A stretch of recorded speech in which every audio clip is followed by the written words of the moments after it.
It's easy to love the great outdoors of Arkansas until someone gets lost in it. That's when the drawbacks of having so much space to play and explore becomes apparent. Local emergency crews at some point get calls to go search for and rescue people.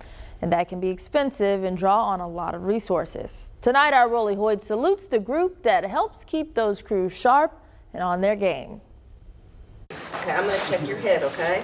Hands-on training in a classroom, getting ready for a rescue in a more dramatic situation. We're going to go on 3, 1, 2, 3. This is the annual conference of the Arkansas Search and Rescue Association.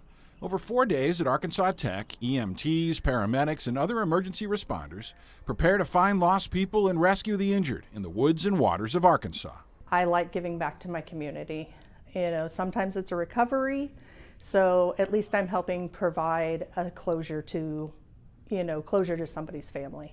Kathy Sexton's community is Sebastian County, where she's an on-call rescue volunteer.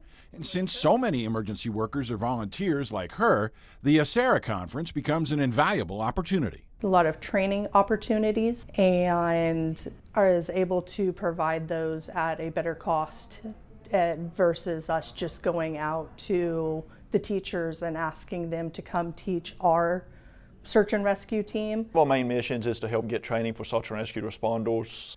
Clay Robotham is the chair of the ASERA board and a full-time emergency manager for Johnson County. He knows firsthand the costs of keeping those volunteers and part-timers trained up. Part of that is we get the National Association of Search and Rescue, NASAW. We buy one of the state's memberships for that. That gets the training cost down from like $70 per student to $30 per student. The start of this year's conference featured world-renowned instructors. Chris Charles is an expert on wilderness rescues. Fernando Moreira teaches tracking all around the globe. In fact, he kept the classroom session dark, talking about the night tracking the participants will tackle later. Like Sexton said, to have these guys visit their local firehouse would just cost too much. ASERA cuts that down while providing other resources to all of us. So when they have a missing person and someone calls the state, they notify us, and I'm also one of the mission coordinators. And ASERA members can then go on and answer those calls confidently. Get to see a lot of unique things and get to help people and hopefully make a difference for folks.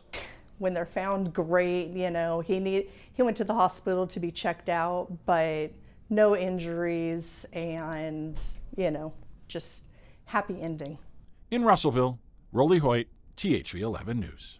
Clay and Justin, you do important work through the Arkansas Search and Rescue. We appreciate it, and we give you this $1,000 check. And on behalf of Rainwater, Holt, and Sexton, we want to give you the Saluting Heroes Award. Thank you. We'll use this to continue our mission of supporting search and rescue responders in the state of Arkansas.